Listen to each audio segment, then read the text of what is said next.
بسم اللہ الرحمن الرحیم۔ نبی کریم صلی اللہ علیہ وآلہ وسلم کی بارگاہ میں درود و سلام کا نذرانہ عقیدت پیش کرتے ہیں۔ پروگرام ریڈی شو کے ساتھ آپ کا میزبان میاں فاروق عارف حاضر خدمت ہے۔ ناظرین، آج یوم عاشور ہے۔ انتہائی عقیدت اور احترام کے ساتھ آج کا دن منایا جا رہا ہے، اور مسلمان آج کے دن کو بڑی عقیدت کے ساتھ اس لیے مناتے ہیں کہ یہ واقعہ تاریخ اسلام کا بہت بڑا سانحہ ہے۔ حضرت امام حسین رضی اللہ تعالیٰ عنہ کی شہادت کئی نقوش جو ہے ہمارے دلوں پر چھوڑ کر جا چکی ہیں، اور اس سے کئی اسباق ہم نے حاصل کیے ہیں۔ یہ واقعہ تا قیامت آنے والے مسلمانوں کے لیے مشعل راہ ہے، اور تا قیامت مسلمانوں کو حکمرانی کے آداب بھی سکھاتا ہے۔ ہم نے اس واقعے سے کیا کیا اسباق حاصل کیے، کیا کچھ سیکھا، انہی موضوعات پر آج ہم گفتگو کریں گے، اور آج کے دن کو ہم کس طرح سے مناتے ہیں یہ بھی آج کا ہمارا موضوع ہوگا، اور اس واقعے کے بعد اس کو متنازع کیوں بنایا گیا ہے اسی پر بھی آج ہم گفتگو کریں گے۔ تو سب سے پہلے میں نے جن حضرات کو اپنے اسٹوڈیو میں ریڈ نیوز اسٹوڈیو میں دعوت دی ہے، میں سب سے پہلے ان کا انٹروڈکشن کروانا چاہوں گا۔ سب سے پہلے میرے بھائی جانب موجود ہیں قاری زاہد سلیم صاحب، یہ چیئرمین ڈویژنل امن کمیٹی گجرانوالہ ہیں، اور ان کے ساتھ ڈاکٹر سید فدا حسین رضوی صاحب پی ایچ ڈی اہل تشیع مکاتب فکر سے ان کا تعلق ہے، اور ان کے ساتھ حافظ محمد عمران عریف صاحب، یہ محتمم ہیں جامعہ محمدیہ اور سرپرست ہیں مرکزی جمعیت اہل حدیث سے۔ تمام معزز مہمانوں کو پروگرام میں خوش آمدید۔ اچھا سر، حافظ عمران صاحب، سب سے پہلے میں آپ سے شروع کروں گا۔ آپ یہ بتائیے گا کہ اتنی عظیم قربانی کے باوجود مسلمان آج انتشار کا شکار کیوں ہیں؟ اس کی اصل وجہ کیا ہے؟ اس کی اصل وجہ فرقہ واریت ہے۔ نبی صلی اللہ علیہ وسلم نے ہی اپنی زندگی میں فرما دیا تھا کہ میری امت 73 فرقوں میں بٹ جائے گی۔ اصل یہ کفار کی سازش ہے، اہل یہود کی سازش ہے کہ انہوں نے مسلمانوں کو اہل سنت اور اہل تشیع میں تقسیم کر دیا، اور مسلمان بنیادی طور پر ان دو گروہوں میں ہی تقسیم ہے، اہل سنت اور اہل تشیع میں۔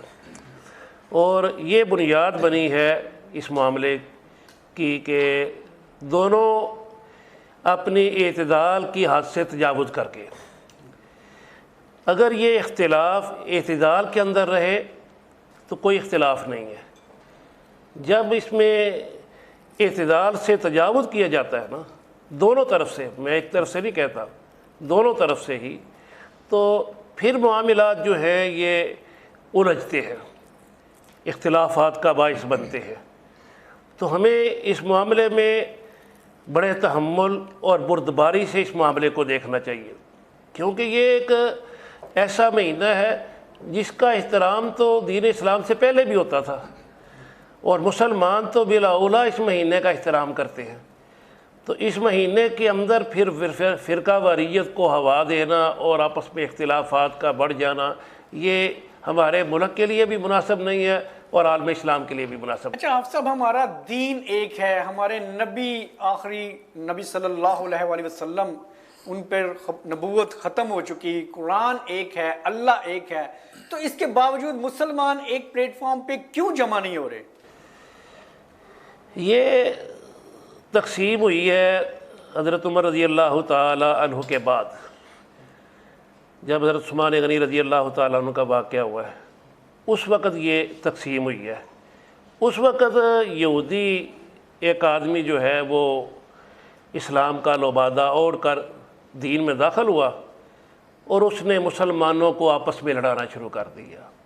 یہ نہیں کہ وہ کسی کا حامی تھا، وہ اہل سنت کا حامی تھا یا اہل تشیع، یہ تقسیم اس کے بعد ہوئی ہے، لیکن حضرت عثمان غنی رضی اللہ تعالی عنہ یہ ان کے حامی جو تھے ان کو ان کے مخالفین کے ساتھ الجھانا چاہتا تھا، اور یہ اتنا پروپوگنڈا ہوا۔ پروپوگنڈا ایک بنیاد ہے، ہر ایک معاشرے کے اندر کوئی خرابی پیدا کرنی ہو تو افواہ پھیلا دی جائے، پروپوگنڈا کر دیا جائے۔ پروپوگنڈے کی انتہا اتنی ہوتی ہے کہ دوسرے لوگ یہ سمجھیں گے یہی حقیقت۔ اچھا سر، آپ کے مکتبہ فکر پر جو ہے بڑے سارے سوالیہ نشانات ہیں، دین اسلام کے جتنے بھی ایام ہیں وہ آپ اہل حدیث مکاتب فکر کے لوگ جو ہیں وہ اس طرح سے سیلیبریٹ نہیں کرتے، اس کی کیا وجہ ہے؟ ہم جو ہے یہ کتاب و سنت کی روشنی میں ہم ان کو مناتے ہیں۔ یہ حرمت والا مہینہ ہے، نبی صلی اللہ علیہ وسلم نے اس کی بڑی فضیلت بیان فرمائی ہے۔ یہ اس وقت آپ نے فضیلت فرمائی ہے جب یہ حضرت حسین رضی اللہ تعالیٰ عنہ بالکل چھوٹے تھے، بچے تھے، اور یہ واقعہ تقریباً اس سے 50 سال بعد ہوا ہے۔ یہ حضرت حسین رضی اللہ تعالیٰ عنہ کی شہادت کا واقعہ نبی صلی اللہ علیہ وسلم کے فرمان سے تقریباً 50 سال بعد ہوا ہے۔ آپ صلی اللہ علیہ وسلم نے اس کی فضیلت بیان فرماتے ہوئے کہا کہ رمضان کے روزوں کی فضیلت بہت زیادہ ہے، اس کے بعد سب سے زیادہ فضیلت جس مہینے میں روزے رکھنے کی ہے وہ محرم کا مہینہ۔ اچھا، محرم کا مہینہ۔ اچھا ڈاکٹر صاحب، آپ یہ بتائیے گا کہ یوم عاشور کو، آج یوم عاشور ہے، اس کو کس طرح سے منانا چاہیے، یہ ذرا بتائیے ہمارے ناظرین کو۔ اس دن خاص طور پر مسئلہ شہادت امام حسین علیہ السلام، مقصد شہادت امام حسین علیہ السلام اجاگر کرنا چاہیے۔ جب شہید کا ذکر کرتے ہیں تو پھر سوال اٹھتے ہیں، اور جب سوالوں کے جواب انسان کے اس کے لیے کوشش کرتا ہے تو حقیقت تک پہنچ جاتا ہے۔ تو واقعہ کربلا 10 محرم کو پیش آیا، لہذا 10 محرم ہمیں خاص طور پر یاد دلاتا ہے کہ اس دن کے تقاضے کیا ہیں۔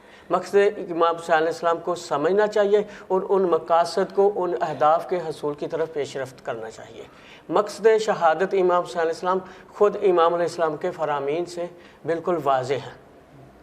اچھا ڈاکٹر صاحب، یہ بتائیے گا کہ معذرت کے ساتھ جو ہمارے اہل تشیع بھائی ہیں، جس طرح سے وہ منا رہے ہیں، یہ کس طرح سے مروی ہے اسلام سے، اور کس طرح کیا اسلامی حضرت امام حسین رضی اللہ تعالیٰ عنہ کی کیا یہ تعلیمات ہیں کہ خود کو زخمی کرنا، انگاروں پہ چلنا اور یہ ساری چیزیں، ان کے حوالے سے ذرا بتائیے۔ یہ اس طرح سے بڑے سارے سوالات ہیں، اسلام پہ بھی سوالات اٹھتے ہیں۔ اللہ تعالیٰ نے مظلوم کو اس کی تمام بے بسی اور بے چارگی کے باوجود ایک طاقت دی ہے جس سے ہمیشہ ظالم خائف رہتا ہے، اور وہ طاقت اس کے پاس کیا ہے؟ وہ ہے ماتم۔ جب بھی مظلوم کسی شعبہ زندگی سے تعلق رکھنے والا ہو، چاہے مزدور ہی ہو، وہ جب سڑک پہ آ کے ماتم کرتا ہے، احتجاج کرتا ہے، تو پھر ظالم جو خائف ہوتا ہے اور اس کو روکنے کی کوشش کرتا ہے۔ تو یہ فلسفہ ہے ماتم داری کا کہ اس سے مظلوم جو ہے اس کو حمایت ملتی ہے اور ظالم آشکار ہوتا ہے۔ اور ایک عالم دین کا فرمان ہے، آیت اللہ خمینی کا فرمان ہے کہ ماتمدار کا ہاتھ ماتمدار کے سینے پہ نہیں پڑتا، یہ یزیدیت کے منہ پہ پڑتا ہے، یزید پہ نہیں، یزیدیت کے منہ پہ۔ تو ہر دور کا جو یزید ہے وہ اس سے خائف ہوتا ہے اور اس کو روکنے کی کوشش۔ حافظ صاحب میرا خیال ہے کچھ کہنا چاہ رہے ہیں۔ حافظ صاحب بھائی آپ اس حوالے سے بتائیے گا، یہ جس طرح سے یہ منایا جا رہا ہے آج کا دن، یہ آپ نے بڑا خوبصورت سوال کیا ہے کہ یہ کیا امام حسین رضی اللہ تعالیٰ عنہ کی تعلیمات ہیں؟ نہ ہی حضرت حسین رضی اللہ تعالیٰ عنہ کی تعلیمات ہیں، نہ ہی ان کے نانا حضرت محمد مصطفیٰ صلی اللہ علیہ وسلم کی تعلیمات ہیں۔ آپ صلی اللہ علیہ وسلم نے ان چیزوں سے روکا ہے، منہ پر تماچا مارنے سے، سینہ کو بھی کرنے سے، گریبان پھاڑنے سے، سر میں مٹی ڈالنے سے، یہ ساری چیزوں سے منع کیا ہے۔ اور اسلام جو ہے صبر کی تلقین کرتا ہے، شہادت عظیم رتبہ ہے۔ حضرت حسین رضی اللہ تعالیٰ عنہ نے ایک عظیم مقصد کی خاطر اپنی جان کا نذرانہ پیش کیا ہے، اور ان کو وہ جو شاعر نے بھی کیا خوب کہا ہے نا کہ اسلام زندہ ہوتا ہے ہر کربلا کے بعد، انہوں نے بہت عظیم مقصد کے لیے یہ اپنی جان کا نذرانہ پیش کیا ہے۔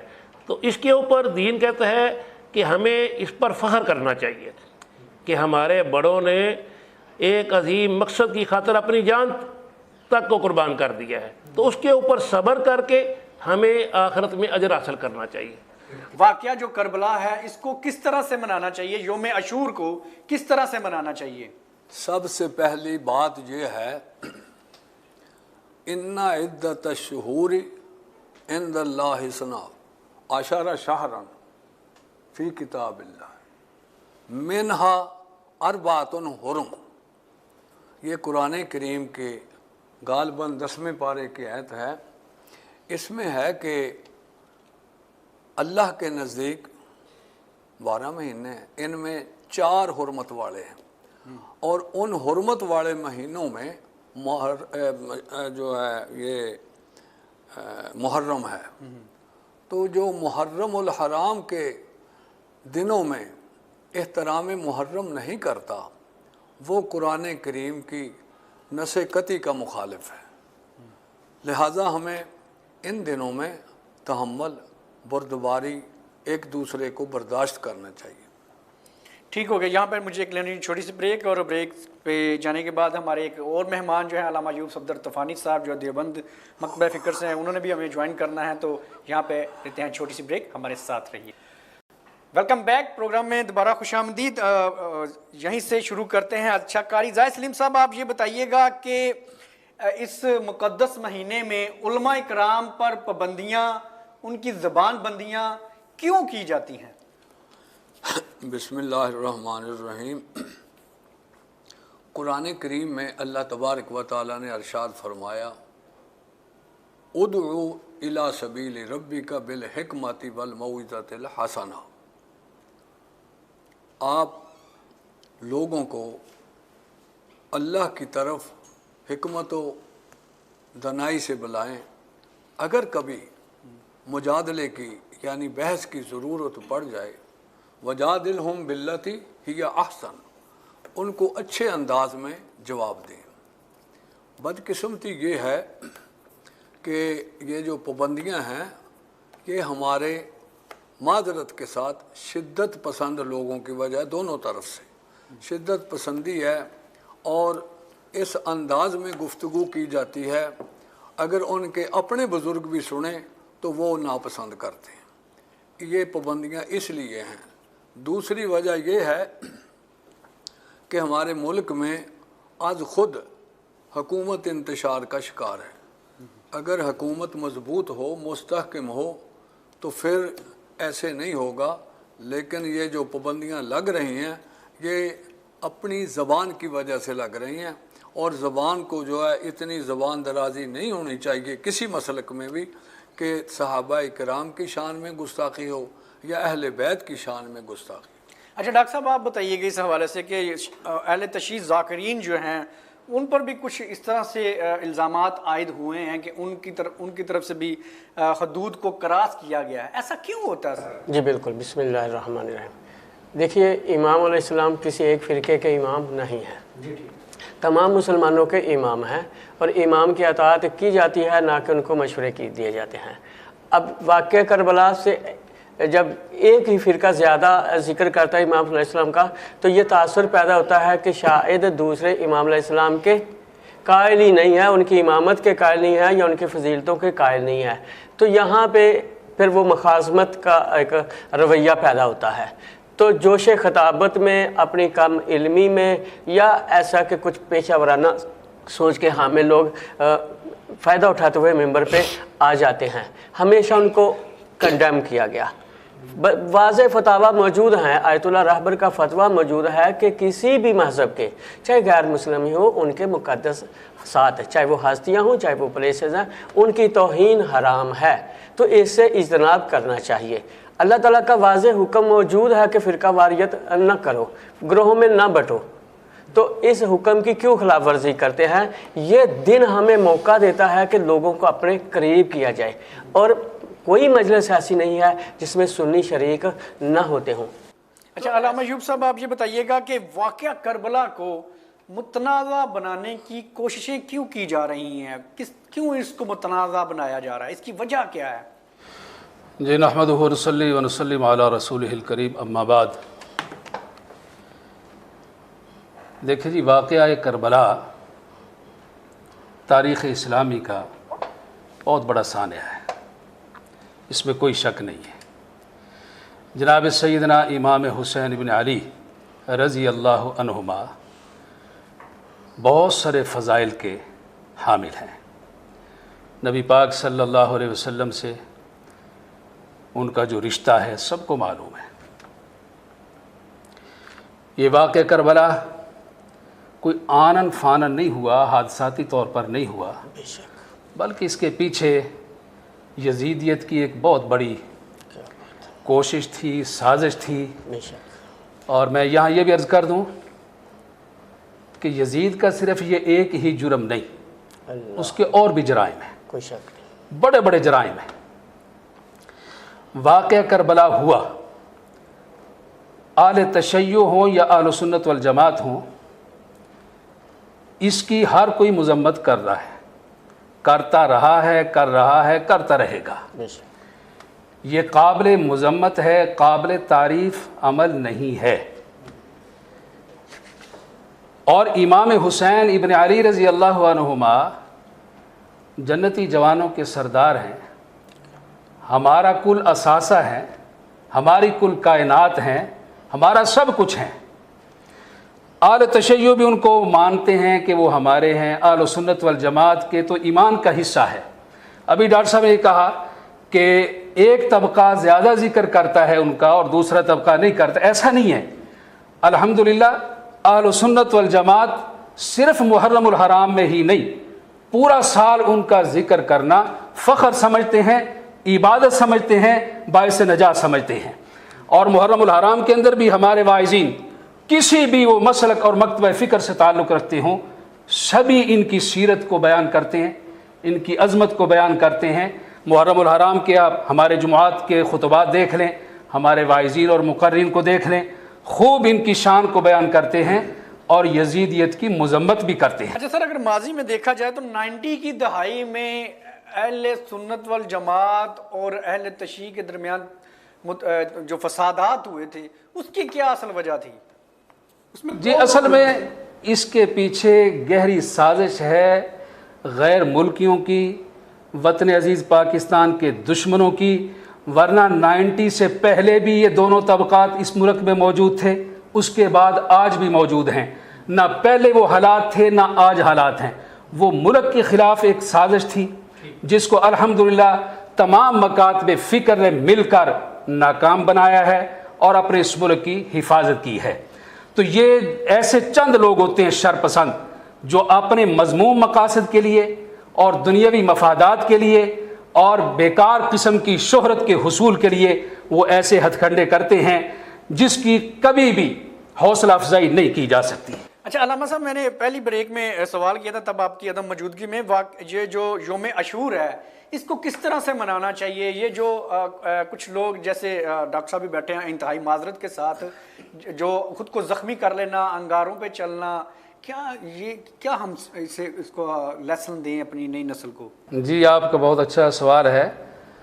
عرض یہ ہے کہ اسلام میں خودکشی حرام ہے، یہ تو سبھی جانتے ہیں، اور اسلام میں یہ کہیں بھی نہیں کہ اپنے آپ کو مار کر زخمی کیا جائے، اور جو اہل تشیع کے ذمہ دار علماء اور ذاکرین ہیں وہ بھی اس کی حوصلہ افزائی نہیں کرتے۔ خود کو مارنا، زخمی کرنا، خون نکالنا، یہ کیا ہے؟ کیا یہ نبی پاک صلی اللہ علیہ وسلم نے حکم دیا؟ دیکھیں اسلام تو حضور سے ہمیں ملا نا، شریعت تو ہمیں مصطفیٰ کریم صلی اللہ علیہ وسلم سے ملی ہے۔ کیا خلفائے راشدین نے یہ عمل کیا؟ کیا حضرت علی المرتضیٰ رضی اللہ تعالی عنہ نے یہ حکم دیا ہے؟ مجھے بتائیے، اسلام میں سیدنا فاروق اعظم کو مصلی رسول پر بے دردی سے شہید کیا گیا۔ اس وقت ایک روایت کے مطابق 2,40,000 سے زائد صحابہ کرام پوری دنیا میں موجود تھے۔ کیا کسی نے یہ عمل کیا؟ ان کے بعد سیدنا عثمان غنی رضی اللہ تعالی عنہ کو نبی پاک صلی اللہ علیہ وسلم کے بالکل پڑوس میں گنبد خضرا کے، جو اس وقت گنبد ایک مکان تھا امی عائشہ صدیقہ طیبہ رضی اللہ تعالیٰ عنہا کا، اس کے سائے میں ان کو بے دردی سے شہید کیا گیا۔ روایات میں موجود ہے 40 دن تک ان کا کھانا اور پانی بند رکھا گیا، اور اس حالت میں ان کو گھر کے اندر بچوں کے سامنے، اہلیہ کے سامنے بے دردی سے شہید کیا گیا۔ کیا ان کی شہادت پر یہ عمل صحابہ نے یا تابعین تبع تابعین نے کیا ہے؟ پھر حضرت علی المرتضیٰ شیر خدا رضی اللہ تعالیٰ عنہ کو جامع مسجد کے دروازے پہ زہر آلود خنجر سے شہید کیا گیا، ان پر کسی نے یہ عمل کیا؟ پھر جناب سیدنا امام حسن ابن علی رضی اللہ عنہما کو زہر دے کر شہید کیا گیا۔ کیا اس پر یہ کسی نے عمل کیا؟ اور پھر خیر القرون میں آپ دیکھیں آپ کو یہ نہیں ملے گا. ابھی یہ کچھ لوگوں نے یہ ایسا سلسلہ شروع کیا ہے. ڈاکٹر صاحب بڑے اچھے پوائنٹ ریز کیے ہیں علامہ صاحب نے, آپ ان کا ذرا جواب دیجئے گا, لوگ سننا چاہ رہے ہیں اس کو. میں یہاں پر ایک بریک لوں گا, بریک سے آنے کے بعد آپ سے اس سوالات کا جو علامہ صاحب نے ریز کیے ہیں یہاں سے آپ کا جواب لیں گا ہمارے ساتھ. پروگرام میں دوبارہ خوش آمدید. اچھا, بریک پہ جانے سے پہلے علامہ ایوب صاحب نے بڑے اچھے پوائنٹ جو ہیں وہ ریز کیے ہیں. اتنی زیادہ اس سے بڑی شہادتیں بھی ہوئی ہیں اور تب انہوں نے کہا کہ اس طرح کے کوئی واقعات رونما ہوئے. تو ڈاکٹر صاحب آپ یہ بتائیے گا کہ حضرت امام حسین رضی اللہ تعالیٰ عنہ کی شہادت کے بعد اس طرح سے کیوں کیا جا رہا ہے کہ آج تک جو لوگ ہیں خود کو زخمی کر رہے ہیں, انگاروں پہ چل رہے ہیں, یہ کیا ہم سبق دے رہے ہیں؟ شکریہ. بسم اللہ الرحمن الرحیم. کوئی بھی کام اس وقت تک ٹھیک ہوتا ہے جب وہ مقاصد سے ہم آہنگ ہو. اگر اس طرح کے کام سے آپ مظلوم کی مظلومیت کو آشکار کرنے میں کامیاب ہوتے ہیں بشرطے کہ اس میں دین کی اہانت کا کوئی پہلو نہ ہو اور ضرر بھی نہ ہو, کہ اسلام جان کو بچانے کا حکم دیتا ہے نہ کہ اس طرح جان کو گنوانے کا. تو اگر مظلوم کی مظلومیت اس سے آشکار ہوتی ہے اور دین کی اہانت کا کوئی پہلو بھی نہیں ہے تو پھر ٹھیک ہے. قبلہ صاحب محترم نے فرمایا کہ مولا امیر المومنین علیہ السلام کو مسجد کے دروازے پر شہید کیا گیا. یہ بات درست نہیں ہے, میں معذرت چاہتا ہوں. آپ کو حالت سجدہ میں, وہ جو پہلی رکعت میں کھڑا تھا, اس نے شہید کیا اور وہ نماز امام حسن علیہ السلام نے یا کسی اور نے, شاید امام علیہ السلام گھر پہ تھے, وہ مکمل کروائی. جہاں تک احتجاج کا اور ماتم داری کا تعلق ہے تو وہ جناب حضرت عثمان غنی رضی اللہ تعالیٰ عنہ کی شہادت پر بھی کیا گیا. ان کا کرتا مبارک لے گئے, ان کے کٹی ہوئی انگلی لے گئے اور لوگوں کو وہ دکھایا گیا اور لوگ تاڑے مارتے تھے, گریہ زاری کرتے تھے تاکہ آپ کی مظلومیت آشکار ہو. تو اس حد تک ٹھیک ہے, لیکن فی زمانہ علماء نے بھی ہدایات دی ہیں کہ آپ دیکھیں کہ کیا اس سے کوئی دین کی اہانت تو نہیں ہوتی, پھر یہ منع ہے. یہ بات ہے. جہاں تک بات ہے جی حالت سجدہ کی, دیکھیں یہ تاریخی, میں عرض کرتا ہوں جی, تاریخی واقعات ہیں, یہ بھی تاریخ میں موجود ہے جو میں نے عرض کیا. جو ڈاکٹر صاحب کہہ رہے ہیں وہ بھی کہیں ہوگی بات, میں اس سے یہ کوئی قابل بحث نہیں ہے. جہاں تک بات ہے نا کہ سیدنا عثمان غنی رضی اللہ تعالیٰ عنہ کی شہادت پر لوگ روئے, بھئی ایک ہے رونا آ جائے اور ایک ہے تصنع کے ساتھ, بناوٹ کے ساتھ رونا اور ایسا انداز. اور یہ بھی میں واضح کرتا چلوں, شریعت کے اندر آپ کو تاریخ اسلامی میں بڑے بڑے حادثات ملیں گے. دیکھیے نبی کا مقام سب سے زیادہ ہوتا ہے نا, قرآن بھی کہتا ہے اور تاریخ بھی کہتی ہے, احادیث بھی, کہ انبیاء کرام علیہ السلام بھی شہید ہوئے. ان کی شہادت تو بہت بڑا حادثہ ہے نا, لیکن کہیں بھی ایسا معاملہ نہیں ہے. ہمیں شان والے نبی صلی اللہ علیہ وسلم نے یہ بتایا, فرمایا, حکم دیا کہ افسوس اور تعزیت 3 دن ہے. 3 دن تک تو آپ تعزیت کر سکتے ہو, افسوس کر سکتے ہو. یہ ہر سال اگر آپ اسی شہادت کے دن کو, وفات کے دن کو بنیاد بنا لیں تو میرا خیال 360 دنوں میں کوئی دن آپ کو ایسا نہیں ملے گا جس میں کوئی نہ کوئی اسلامی تاریخ کے ساتھ وابستہ کوئی حادثہ رونما نہ ہوا ہو. تو پھر روزانہ ہم اسی کام پہ رہیں گے, ایسا نہیں ہے. تعزیت 3 دن ہے, بس وہ ہو گئی. اس کے بعد جہاں تک افسوس ہے وہ ہمیں ہمیشہ رہے گا. نبی پاک صلی اللہ علیہ وسلم کا انتقال مبارک یہ کوئی چھوٹا حادثہ تھا.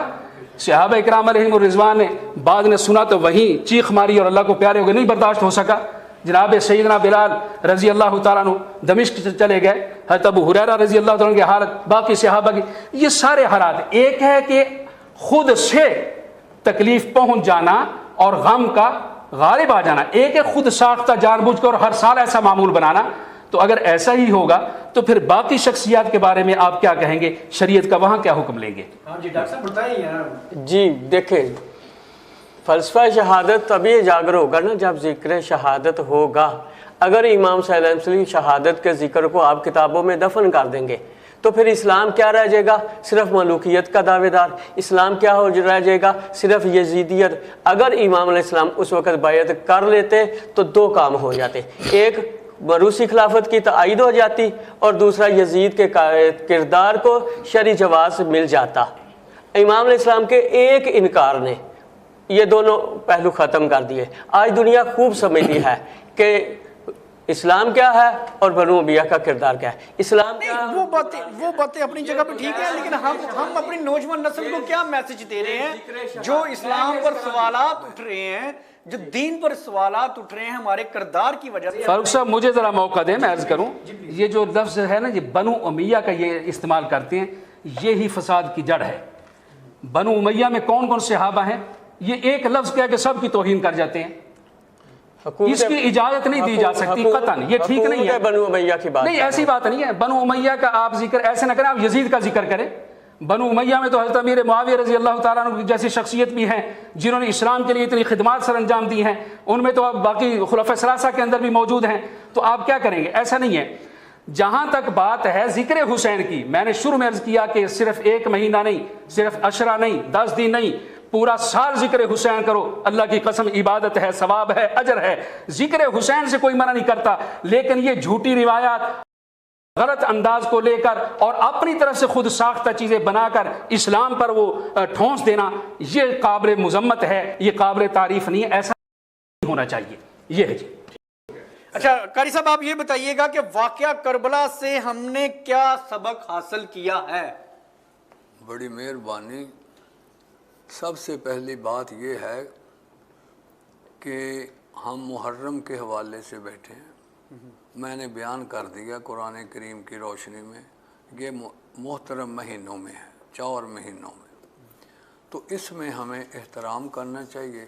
علامہ ایوب صفدر صاحب کے 2 جملے، ایک جملہ کہ تصنع، میں یہ سمجھتا ہوں کہ یہ جو اہل تشیع ماتم کرتے ہیں یہ ان کا اپنا حق ہے، کس طرح بھی جائز ہے نہیں ہے، لیکن تصنع نہیں ہونی، لفظ ٹھیک نہیں ہے. معذرت کے ساتھ، میں اہل سنت ہوں تو میں بیان یہ کر رہا ہوں کہ سیدنا حضرت عمر فاروق رضی اللہ تعالی عنہ نے دیکھا کہ کملی والے جناب محمد مصطفیٰ صلی اللہ علیہ وسلم کے کندھوں پر حضرت امام حسین رضی اللہ تعالی عنہ سوار تھے. تو عمر فاروق رضی اللہ تعالی عنہ نے کہا، فرمایا کہ کیسی خوبصورت سواری ہے. تو نبی اکرم، ان کی شان سے پتہ چل، نبی اکرم صلی اللہ علیہ وآلہ وسلم نے فرمایا کہ سوار بھی بڑی شان والا ہے. یہ ہے اہل بیت کا مقام و مرتبہ. دوسرا مسئلہ یہ ہے، بار بار پھر یہی آئے گا کہ نبی اکرم صلی اللہ علیہ وآلہ وسلم کی گود میں حضرت امام حسین تھے، انگلی پکڑی ہوئی تھی. حضرت امام حسن رضی اللہ تعالیٰ عنہ نے بی بی فاطمہ رضی اللہ تعالیٰ عنہ علیہ السلام کے آپ کے ساتھ تھے. تو ایک نجران کے عیسائی نے کہا کہ یا محمد صلی اللہ علیہ وسلم، یہ بتائیے کہ کوئی باپ کے بغیر بھی بیٹا ہو سکتا ہے؟ جس کا معنی یہ تھا کہ عیسیٰ علیہ السلام اللہ کے بیٹے ہیں، نعوذ باللہ. تو پھر قرآن کریم کی آیت نازل ہو گئی، فَقُلْ تَعَالَوْا نَدْعُوا أَبْنَاءَنَا وَأَبْنَاءَكُمْ وَنِسَاءَنَا وَنِسَاءَكُمْ وَأَنفُسَنَا وَأَنفُسَكُمْ. یہ شان اہل بیت ہے. وَأَنفُسَنَا وَأَنفُسَكُمْ ثُمَّ نَبْتَهِلْ فَنَجْعَلْ لَعْنَةَ اللَّهِ عَلَى الْكَاذِبِينَ. فرمایا اے عیسائیوں، تم خدا کا بیٹا کہتے ہو، آؤ تم بھی اپنے بیٹے لے آؤ، ہم بھی اپنے بیٹے لے آتے ہیں، تم بھی اپنی عورتیں لے آؤ، ہم بھی اپنی عورتیں لے آتے ہیں، تم بھی آ جاؤ. انفسنا، پھر ہم مباہلہ کرتے ہیں. یہ 3 پارے میں ہے. تو جس وقت جناب محمد مصطفیٰ صلی اللہ علیہ وسلم نے یہ فرمایا تو ہمارے پوپ اور پادری جو تھے انہوں نے روکا. انہوں نے کہا، اے لوگو، یا معاشرۃ النصارہ، اے عیسائیو، بالکل اس خاندان کے ساتھ بحث نہ کرنا، مباہلہ نہ کرنا. اگر اس نے بد دعا کر دی تو دنیا میں کوئی عیسائی باقی نہیں رہے گا. اچھا علامہ صاحب، پروگرام کا وقت ختم ہونے جا رہا ہے. آپ سے بھی یہ میرا یہی سوال ہے کہ واقعہ کربلا سے ہم نے کیا سبق حاصل کیا؟ حقوق جو ہے حکمرانی کس طرح سے ادا ہونے چاہیے؟ دیکھیں جی، واقعہ کربلا ہمیں یہ درس دیتا ہے، سبق دیتا ہے، اور ہمیں یہ سبق حاصل کرنا چاہیے کہ جب تم باطل کو دیکھو، غلط بات دیکھو، غلط چیز دیکھو وہاں ڈٹ جاؤ، وہاں تمہیں جو بھی قربانی دینی پڑے قربانی دے دو، لیکن اپنا جو صحیح موقف ہے اس کو قربان نہ کیا جائے۔ دیکھیں انسان کی جو پسندیدہ محبوب چیزیں ہیں ان میں مال ہے، عزت ہے، جان ہے، ایمان ہے۔ اس میرے جملے کو ذرا نوٹ فرمانا، اگر کوئی مشکل آن پڑے مال کو قربان کر دو، باقی تینوں چیزیں بچا لو، یہی ہوتا ہے نا۔ اگر مشکل آن پڑے مال قربان کر دو، تینوں چیزیں بچا لو، اور اگر مال قربان کرنے سے بھی بات نہیں بن رہی تو عزت بھی قربان کر دو، جان اور ایمان کو بچا لو، اور اگر پھر بھی بات نہیں بن رہی جان بھی قربان کر دو، ایمان بچا لو۔ واقعہ کربلا ہمیں یہی سبق دیتا ہے کہ ایمان پر نو کمپرومائز۔ پروگرام کا وقت یہاں پر ختم ہو جاتا ہے۔ آخر میں یہ کہوں گا کہ پوری دنیا میں کہیں بھی آپ نے دیکھا ہوگا کہ لوگوں نے خدائیت کا دعویٰ کیا، جھوٹی خدائیت کا دعویٰ کیا، جھوٹی نبوت کا دعویٰ کیا، جھوٹی بادشاہت کا دعویٰ کیا، لیکن آج تک کسی نے جھوٹا حسین ہونے کا دعویٰ اس لیے نہیں کیا کیونکہ حسین کہلوانے کے لیے سر نیزے پر کٹوانا پڑتا ہے۔ پروگرام میں اجازت دیجیے، اللہ حافظ۔ حسین حسین بادشاہ حسین، بادشاہ حسین حسین بادشاہ حسین۔